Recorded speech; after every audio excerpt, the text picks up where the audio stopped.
guys, it's Krista with Krista's Creative Chaos. I'm glad to see you again. I am here in my art studio, and I'm at the Gelli plate printing station that I have. Let me see if I can show you guys. Let's see if I can snap this out of here. There we go. I'm going to show you guys what I use to do my Gelli plate prints. This is an old, it was bought specifically for this purpose. Well, actually, it was a kitchen island briefly, and then now I use it for art. And in these cabinets here, I have different things. So I've got stencils, I've got books that I'm going to put Gelli plate prints in, I've got cardstock, I've got other ones for stamp offs. This is kind of where I put background papers or different papers I've made. More stencils. This is a whole binder of stencils. I've got all sorts of different supplies in here for Gelli plate printing. Then in the drawers, I keep finished Gelli print papers that I've made. And in this drawer, these are ones that are in the works, meaning I want to add more layers of ink to these papers. So, ooh, where's that one? This one might be kind of fun to add a layer to today. We'll do that. And what other one would be fun to add? This one would be good to add a layer to. And maybe that one. Anyway, let's flip you around. Okay. So then I have paints up here that I was using or going to be using. I've got a little golden book that I'm going to use for paint offs. I've got a sketchbook here that I use for experimenting. I also use it for paint offs and for cleaning my Gelli plates. And then I just layer and layer and layer that up. Then I've got brayers. Brayers are going to be important for this project. And then you can also use other tools, but the brayer is the most important tool for Gelli. Okay, let's get you guys in here. If you've liked and subscribed to my channel, I appreciate that. If you haven't, consider doing it. It would just really help me out, because the more people that like and subscribe, then the more people see my videos. So comments are super helpful as well, because then YouTube says, oh, her content might be interesting to more people. Let's push it out and see if anybody else wants to see it. So that's also helpful for me to get new eyes on my videos, and helps me to then be motivated to make more videos. So Gelli plate printing. It's not actually a hard plate. It's a soft, made of Gelli. You put paint on it, and then you can create textures and things in it. You put the paint on using a brayer typically, and you put it on in a thin coat. You can stamp different designs in it. I'm going to show you some different ways to do things. I'm going to show you, we're just going to do some simple basic stuff. Feel free to comment if you've got tips on things you've done that are fun that you want me to know about. If there's something you'd like me to try, because maybe you wanted to try it, but you haven't been brave enough to try it, happy to try it. So just let me know. So let's get you guys tips down here so you can see. So this is the Gelli plate that we're using right here. There you go. So you can see that. Okay, perfect. Okay, so Gelli plate. We're going to have the brayer, or there's this brayer, it depends. And we're going to put some ink on here. I think we're going to do this blue. And now the paints that I'm using for this right now, these paints are really sheer. So they're Shuttle Art acrylic color change paints. I didn't mean to put that on back in yet. So you can usually see through the paint really easily on these ones. They're not an opaque paint, which actually works out really nice for what I'm trying to do here, because I'm going to put this on top of these already stamped images. And so I want you to be able to still see the stamped images. So we're going to put this on here, and you put it on lightly, just a light coat typically.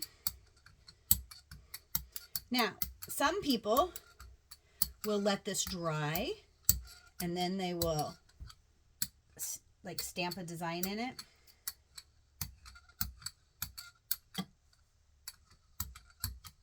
Now around my edges because this brayer's small. But that's okay because the lines don't bother me because I want this to be kind of abstract. Now, this paint here, I don't waste this paint.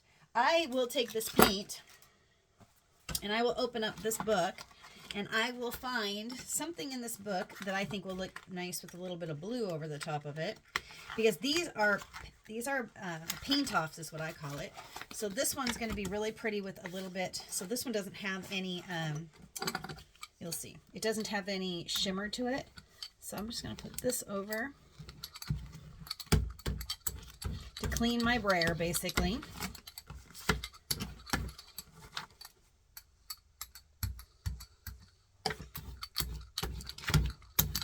And now what that did is it's going to give, this is going to have a nice shimmer to it now.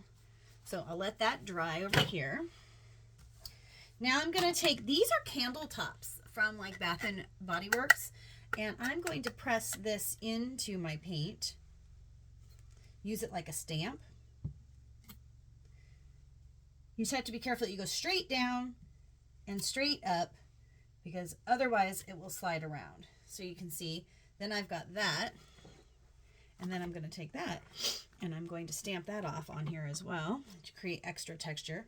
And so the things in this book will eventually end up being collage materials or part of artist trading cards or part of a big canvas piece or something. But for right now, I'm just building up paint and making really cool backgrounds in my notebook there. Okay, so that's that. Now, what we do here is this needs to dry before if I want to put a second color over it that will then fill in these holes, I would let it dry, then put on a thin layer. But I don't want that. I just want the blue for now. So I'm going to take this and I'm going to put it over it like this. I have another one that's drying right now, and I'll show you how to do that second color once that one's completely dry. It's getting close. Okay. And so a lot of times you'll use a dry, this looks like it has paint on it, but it doesn't. Sometimes you'll use a dry brayer to just smooth that over. And then we peel that off. And then we have this really pretty shimmer, and you can see the design I stamped into it over the top. So now if you do collage or abstract or mixed media, you might already see like where you could use this in your art. And there's still a little bit on there, so I can try pulling that off with a second pull. A little bit more came off here. And I'd say there's even a little bit more left on there. And then you can also wash your jelly plate. To me, I usually just layer more paint on it and then pull it off again, because most of my jelly plate printing is abstract or it's mixed media. So here's one. Actually, let me ink this up so this can be drying. Let me do that real quick. Let's see here. I'm going to put that back.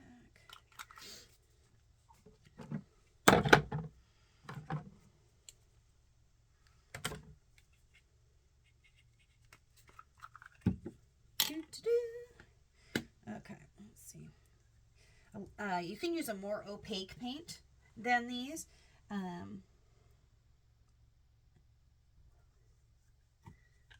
Opaque meaning people can't, it's opaque so people can't see through it. These particular paints just are not. They're a color changing paint. They're more to do a shimmer or to be able to be seen through. But I'm going to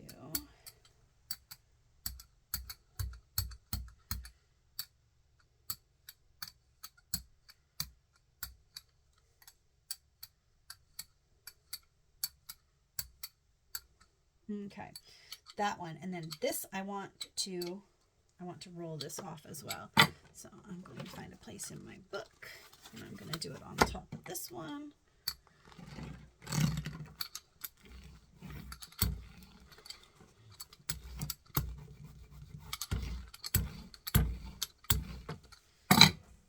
And again, you can see that it added some shimmer to that page. So this particular one, I've got a snowflake here that I could do, but I want to show you how I got the texture on this one here. So this texture here, can you see that? This is a piece of vellum. I like to go to the dollar store and I like to find interesting things. This is a drying mat for your sink. You put it inside your sink, right? So you can put dishes or things on top of it to dry. I thought this was a super cool pattern, and I plan on pushing it into my jelly plate like this. So I'm going to lay it on there, careful it doesn't slide, and then I'm just going to push down on the white areas because it tends to slide, and I don't want to get fingerprints on it.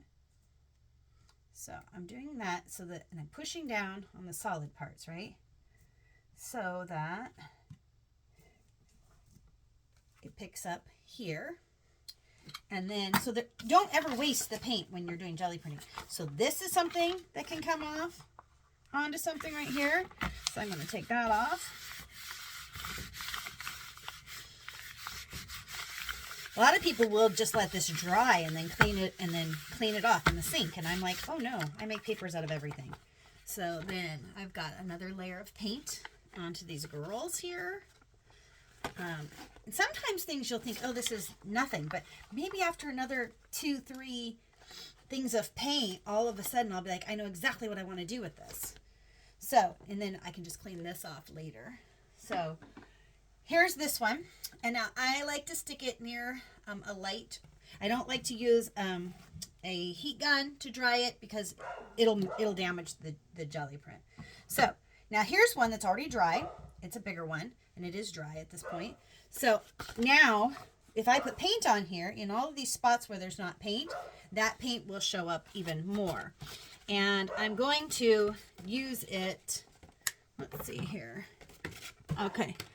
I'm going to use it on this, I believe, to have the light pink. What other color should we use? Maybe black? Let's flash black. Let's do, oh my word. Why does he want to bark right now? I don't know. Just don't know. And then I did swatch my stuff here. Oh, this is black flash. It almost looks like a plum. Can you see those colors? Always swatch your paints, you guys, and keep it with your paints. It's so much easier than trying to figure it out while you're in the middle of creating. So, okay. So, and I think we're going to use the big one for this. I don't waste any paint like that. Okay. Okay, let's do this. Okay. I think Dad's home. I think that's why the dogs were barking. So, now, again, we're going to put it on in a thin layer. Thin layer. Do the thin layer because then we're going to pull it off. If you do it too thick, the paint underneath it won't pull. Or it'll just be a big muddy mess. So we will see what happens here. Okay, let's see.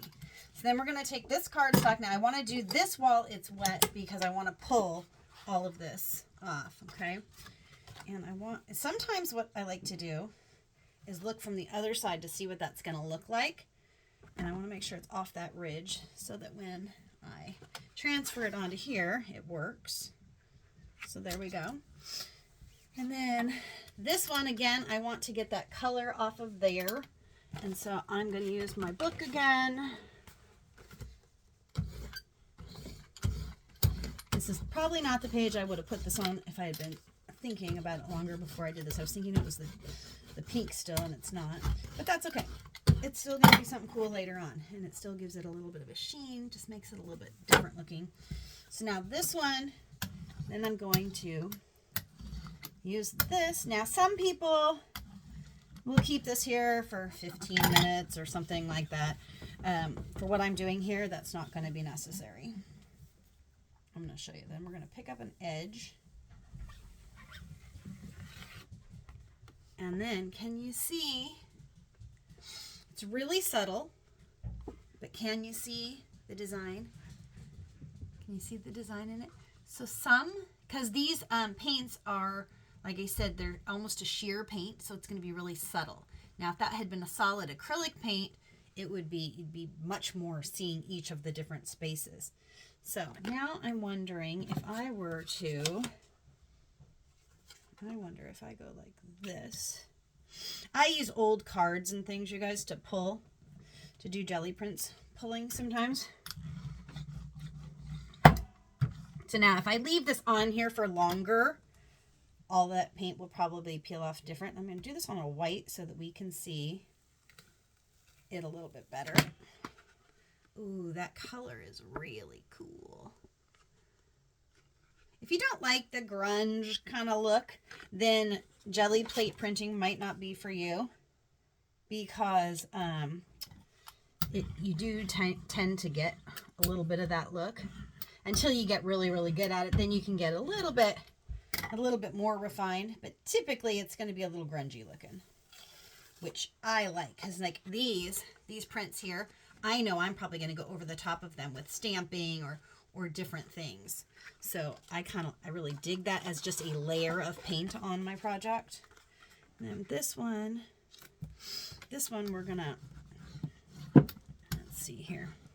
So people will give me like old postcards from their business, or from, like I had these cards here at church, had put on like the free site or locally to a friend of mine, saw them. She's like, oh my gosh, Krista, that's like 8 of your ATCs that you make, the 2.5 by 3.5 cards. Do you want me to grab those? And it was so nice of her to think of me. So I have a whole box of those now, because they changed their website or their logo or something, and so they don't use those cards anymore. So somebody was cleaning out their supply closet and was like, oh, maybe somebody could use these for art or a craft project or something like that. So I love, love, love getting things like that. And so, yeah, this is just a really cool little shimmer. So I will cut this down to size, but that'll just be a really cool shimmer in the background. So let's see, is this one dry yet? That one's not dry yet. But what if I'm wanting to know if I were to take this and I wonder if I should do that over the top. Maybe not right now. Let's see here. Okay, so those are just some basics about jelly plate printing. Here's some that I did earlier with this, with the dish mat. So you can see I did that in the green, just one color. This one, I did it in pink, and then I had the green, and then once the green dried, then I put pink over the top of it, and it kind of got that look. Then I showed you the vellum that I made, which I thought would be cool because vellum you can see through, right? And so on card, I could put a face behind this, so it's like looking out a window or something. The little golden book, this is where I stamped off, or I jelly printed off the extra green paints. Let's see if I can get you to see. Can you see this now? Can you see look at that cool shimmer. Isn't that cool? I just really, really like it. So cool. And then this one, you can probably see better like this. There you go. Now you can see the subtle print in there. So that's what I wanted to show you today. I hope somebody learned something. Like, subscribe, comment, all the things. And I'll be back again in a day or two.